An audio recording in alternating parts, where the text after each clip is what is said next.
बिस्मिल्लाहिर्रहमानिर्रहीम। Welcome to Cantab publishers video session. Cantab lecture series के इस सेशन में ग्रेड 7 के साइंस को डिस्कस किया जाएगा। ग्रेड 7 के साइंस को डिस्कस करने के लिए जिन रिसोर्सेज की ज़रूरत होगी आपको, इनमें ग्रेड 7 के लिए टेक्स्ट बुक जो कि कैम्ब्रिज स्कॉलर सीरीज़ का एक हिस्सा है, इसके साथ साथ एग्ज़ाम्स की प्रैक्टिस के लिए और SLOs की इन्फोर्समेंट्स और एक्टिविटीज़ के लिए और जो आपको होमवर्क दिया जाएगा उसे सॉल्व करने के लिए आपके पास समर पैक ग्रेड 7 का होना बहुत ज़रूरी है। इसके साथ साथ टीचर्स और पेरेंट्स की हेल्प के लिए रिसोर्स पैक एक बहुत अच्छा रिसोर्स है जिसमें तमाम SLOs अपनी मेथडोलॉजी के साथ और एलाइड एक्टिविटीज़ के साथ बहुत अच्छे तरीके से बयान किए गए हैं। रिसोर्स पैक और समर पैक cantabpublisher.com की वेबसाइट पे सॉफ्ट फॉर्म में इजीली अवेलेबल है। हमारा आज का लेक्चर साइंस ग्रेड 7 से मुतल्लिक है और जैसे कि हमने प्रीवियस लेक्चर में डिस्कस किया था कि हम फिजिकल मैटर्स को डिस्कस करने जा रहे हैं और फिजिकल मैटर्स फिजिकल स्टेट में फिजिकल वर्ल्ड में हमारा आज का चैप्टर वाटर है। ये हमारा सेकेंड लेक्चर है वाटर से और जो कि सोर्सेज ऑफ वाटर से मुतल्लिक है। इस लेक्चर में हम ये देखेंगे कि पानी ज़मीन में किन किन फॉर्म्स में किन किन सोर्सेज से निकलता है या पाया जाता है और उन सोर्सेज की क्या क्या वैल्यू है लाइफ के लिए, क्या वो सोर्सेज यूजेबल भी हैं या नहीं। तो जो SLO अचीव करेंगे हम आज वो है identifies the sources of water. यहाँ पे एक वर्ड यूज़ किया गया है identify. So the students are just required to identify, to have a know-how about the sources of water. They are not required to cram the whole article. So just open your textbook at page 59 and you will find the topic 5.2 with the name of sources of water. The topic or the article will help you as a resource or you find the basic information about sources of water. You can study somewhere else as well from some international books. So देखते हैं कि sources of water कौन कौन से हैं। सबसे पहले तो आपको sources का मतलब पता होना चाहिए। Source वो चीज़ है जहाँ से कोई चीज़ originate होती है। कोई भी चीज़ origin of anything is the source। कोई भी चीज़ जहाँ से वो चीज़ निकलती है, जहाँ से हासिल की जाती है, reservoir वो उसका source कहलाता है। इसे आप reservoir भी कह सकते हैं, सोर्स को आप ओरिजिन भी कह सकते हैं।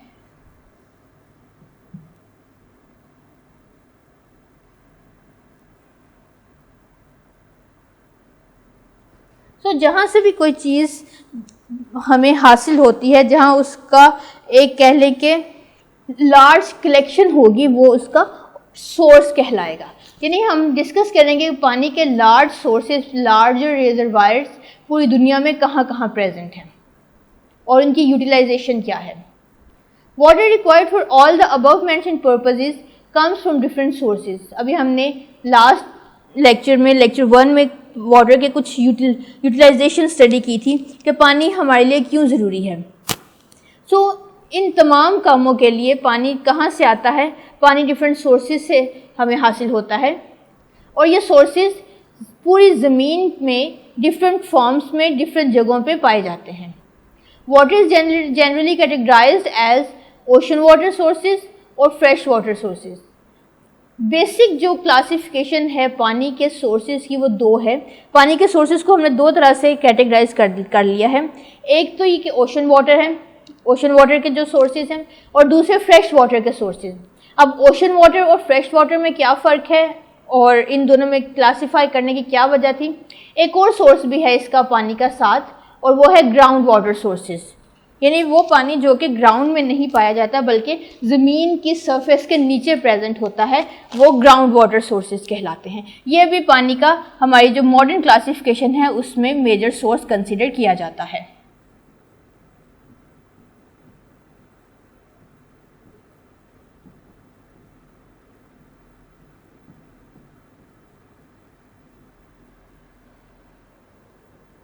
अब हर किसी की अर्थ में डिफरेंट डिस्ट्रीब्यूशन है, डिफरेंट, और हर कोई अपने अंदर कंसिडरेबल अमाउंट ऑफ वाटर लिए हुए है। तो सबसे पहले देखते हैं कि ओशन वाटर सोर्सेज कौन से हैं। ओशंस जैसा कि आप जानते हैं समुद्रों को कहते हैं और इसका दूसरा नाम है सॉल्ट वाटर। अब ये सॉल्ट वाटर क्यों है? क्योंकि ओशन में high concentration of salts dissolve होती है। ओशन का पानी अमूमन कहा जाता है हमारे लोकल ट्रिक्यूअल लैंग्वेज में, क्लोकियल लैंग्वेज में कहा जाता है कि ये खारा पानी है। खारा पानी मतलब कि इसमें सॉल्ट्स की अमाउंट, जो डिजॉल्व सॉल्ट्स हैं, वो बहुत ज़्यादा हैं। इसलिए पानी की अमाउंट ज़्यादा होने की वजह से ही ये ड्रिंकेबल नहीं है, बल्कि इसको डिफरेंट प्रोसेसेस से गुजार के समंदर के पानी को पीने के काबिल बनाया जाता है। This largest resource is divided into 7 oceans. आप जानते हैं कि पूरी वर्ल्ड पे 7 लार्जेस्ट ओशंस प्रेजेंट हैं, जिनमें पैसिफिक है, अटलांटिक है, इंडियन ओशन है, इसके अलावा एंटार्क्टा है, एंटार्क्टा के और आर्कटिक ओशंस हैं, एंटार्क्टा के ओशंस हैं। ये 7 मेजर ओशंस हैं जो कि ज़मीन पे पाए जाते हैं, और ये इन 7 ओशंस में पूरी अर्थ पे जो पानी प्रेजेंट है उसका 97% वाटर मौजूद है। यानी जो ओशन वाटर सोर्स है वो पानी का सबसे बड़ा लार्जेस्ट सोर्स है। Ocean water is suitable for drinking, is not suitable for drinking because of high amount of salts present in it that make it saltish. बहुत ज़्यादा नमकीन होने की वजह से हम इसे पी नहीं सकते। Ocean water however is used for various other purposes, for example transportation, trade, यानी समंदर में बहरी जहाज़ चलते हैं। क्योंकि ये बहुत बड़े बड़े लार्जेस्ट सोर्सेज हैं, तो ये एक मुल्क को दूसरे मुल्क से कनेक्ट करते हैं, एक बड़े आज़म को दूसरे बड़े आज़म से कनेक्ट करते हैं, और इसी कनेक्टिविटी की वजह से ये ट्रांसपोर्ट का एक रूट प्रोवाइड करते हैं डिफरेंट पर्पसेस के लिए। और इस ट्रांसपोर्टेशन किस चीज़ की होती है? इसके ओशंस के थ्रू हम ट्रेड करते हैं, ट्रैवलिंग होती है, बहरी जहाज़ सफ़र करते हैं, ट्रैवलिंग करते हैं, ट्रेड की जाती है, और इसी पानी को इस्तेमाल करके बिजली भी पैदा की जाती है। टेलीकम्युनिकेशन, आजकल समंदर के नीचे ऑप्टिकल फाइबर्स बिछाई गई हैं जो टेलीकम्युनिकेशन, जो वर्ल्ड वाइड टेलीकम्युनिकेशन का काम करती हैं। हमारे इंटरनेट केबल्स समंदर के नीचे बिछाई गई हैं ताकि कम्युनिकेशन को फास्ट बनाया जाए और सेफ बनाया जाए। Pakistan shares ocean water boundaries in Arabian sea on its north which is the part of Indian Ocean। Pakistan के कराची की तरफ जाएं, गवादर की तरफ जाएं तो हमारा जो जनूबी साहिल है वो इंडियन ओशन के साथ लगता है, जो कि अरेबियन सी का हिस्सा है। ये तो था ओशन वाटर सोर्सेज। अब है फ्रेश वाटर। अब ओशन वाटर तो सॉल्टिश वाटर था, लेकिन फ्रेश वाटर स्वीट वाटर है। क्यों स्वीट वाटर है? इसका मतलब ये नहीं कि इसमें शुगर डिज़ोल्व है, इसका मतलब ये है कि इसमें डिज़ोल्व्ड अमाउंट ऑफ सॉल्ट्स बहुत कम है, low concentration of dissolved salts and mineral, that's why it is used for drinking purpose.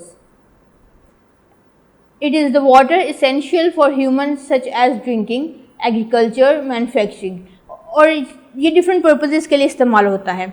फसलों को भी हम फ्रेश वाटर प्रोवाइड करते हैं। अब फ्रेश वाटर के डिफरेंट सोर्सेज हैं, वो आपको पता होना चाहिए कि फ्रेश वाटर, ओशन वाटर जो साल्टिश वाटर था वो तो ओशंस थे, सीज थे जिन्हें आप कह सकते हैं। अब फ्रेश वाटर किन फॉर्म्स में प्रेजेंट है? जो फ्रेश वाटर है वो है रिवर्स, रिवर का वाटर फ्रेश होता है, लेक्स,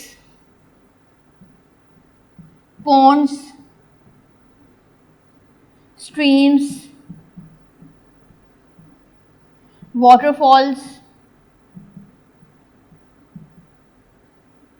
इवन रेन वाटर, ये तमाम फ्रेश वाटर के सोर्सेस हैं। इसलिए ये ड्रिंकिंग के लिए, एग्रीकल्चर के लिए, मैन्युफैक्चरिंग यानी सिंथेसिस के लिए डिफरेंट तरह की इस्तेमाल किए जाते हैं। लेकिन इसका मसला ये है कि ओशन जो था वो 97% था, लेकिन फ्रेश वाटर जो कि इतनी ज़्यादा फॉर्म्स में प्रेजेंट है, लेकिन ये तमाम की तमाम फॉर्म्स मिल के जस्ट 25% टोटल वाटर का क्रिएट करती हैं। Most of the fresh water is frozen in the form of glaciers and ice caps around north and south poles. जो हमारे ग्लेशियर्स हैं वो भी फ्रेश वाटर के सोर्सेज हैं, और इस 25% का ज़्यादातर हिस्सा इस ग्लेशियर्स के यानी फ्रोजन वाटर्स की सूरत में प्रेजेंट है। सो ये भी ड्रिंकिंग पर्पस के लिए इस्तेमाल नहीं हो सकता। ड्रिंकिंग पर्पज़ के लिए आप river water, lakes, pond, streams, waterfalls वगैरह को यूज़ कर सकते हैं, लेकिन उनकी अमाउंट अब 2.5% का भी लार्जर पार्ट जब ग्लेशियर्स में फ्रोजन में चला जाएगा तो हमारे पास just 1 to 1.5% amount of water रह जाएगा ड्रिंकिंग पर्पज़ के लिए. Thus it is not suitable for use frozen water.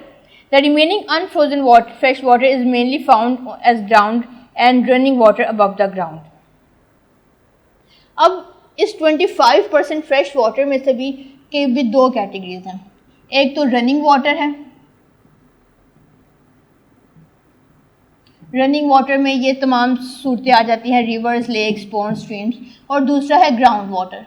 Ground water जो below the surface of earth present है. The running fresh water is available in the form of rivers, lakes, swamps, etc. Fresh water sources in Pakistan mainly depends upon Indus water system and its tributaries, Jhelum, Chenab, Beas, Satluj, Ravi. ये पाकिस्तान में river के sources हैं fresh water के, जो कि river form में present है. इसके अलावा पाकिस्तान में बहुत से लेक्स हैं, पॉन्ड्स हैं, स्ट्रीम्स हैं, लेकिन उनकी अमाउंट बहुत कम है. सो हमें ज़रूरत है कि अपने दरियाओं को महफूज बनाएं. अब फ्रेश वाटर का ही दूसरा एक सोर्स था ग्राउंड वाटर. जैसा कि नाम से जाहिर है कि वो वाटर जो below the surface of ground present है, ग्राउंड वाटर कहलाता है. The largest usable proportion of fresh water is in the form of water present below the ground. It is called ground water. Where does ground water come from? अब ज़मीन के नीचे पानी कहाँ से आया? तो इसका आंसर है कि as rain water seeps into the ground it reaches a rock strata where water can not seep through easily. कि जब बारिश होती है तो बारिश का पानी ज़मीन में रिसना शुरू हो जाता है. ज़मीन के अंदर जहाँ जहाँ उसे रास्ता मिलता है वो बहता चला जाता है, यहाँ तक कि उसे ज़मीन के नीचे कोई ऐसी चट्टान, ऐसी रॉक मिल जाती है, ऐसी सरफेस आ जाती है जिसके वो मज़ीद आगे नहीं जा सकता. तो चूँकि वो मज़ीद आगे नहीं जा सकता तो उसी जगह पर वो एक्यूमुलेट होना शुरू हो जाता है.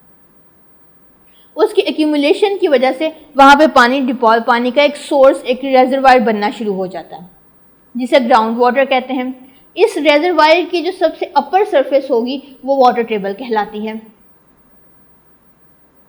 और वो चट्टान जिसमें वो पानी जमा हो गया है वो एक्विफर कहलाता है. It then collects in that rock body by filling the empty spaces and cracks above the layer. पानी जाहिर है कि हर जगह बह जाता है, तो जो भी उसके पास स्पेस अवेलेबल होगी वहाँ पे पानी अवेलेबल होगा और अब वो ग्राउंड वाटर कहलाएगा. The top of that water in the soil, sand, rock is called water table. ज़मीन के नीचे पानी की जो सरफेस होगी वो वाटर टेबल कहलाती है. Most of the ground water resources of Pakistan exist in Indus plain. क्योंकि वहाँ पे दरिया हैं तो ज़ेर ज़मीन पानी की अमाउंट काफ़ी ज़्यादा है. Standing from Himalayan foothills to Arabian sea, और ये हिमालय से लेकर अरेबियन सी तक फैले हुए हैं. Ground water is brought to the surface by means of wells, करेज. It is use for agriculture, drinking purpose and industry.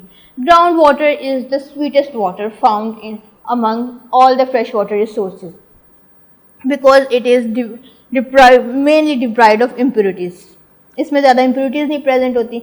हम कुआं खोद के, करेज निकाल के इसको इस्तेमाल में लेके आते हैं. आपने देखा होगा कि अक्सर पुराने घरों में हैंड पंप्स लगे होते हैं, ट्यूबवेल्स लगे होते हैं. वो ट्यूबवेल्स या हैंड पंप्स क्या करते हैं कि वो ज़मीन के नीचे का जो पानी है उसको सक करके सरफेस पे लेके आते हैं. और आपने देखा होगा कि वो अक्सर ज़मीन से निकलने वाला पानी ठंडा भी होता है और स्वीट भी होता है.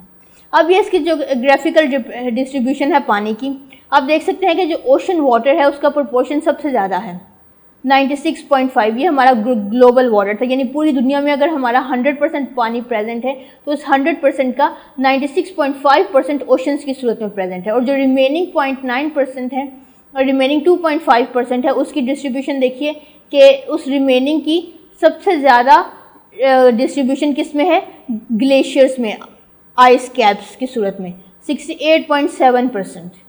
उस 2.5 में से भी 68.7% आइस कैप यानी फ्रोज़न वाटर की सूरत में प्रेजेंट है. ग्राउंड वाटर है 30.1% थ्रू आउट द वर्ल्ड, हम यहाँ बात कर रहे हैं. और जो सरफेस रनिंग वाटर है यानी रिवर, स्वैम्प्स, मार्शेस की सूरत में वो बहुत ही कम है, 1.2%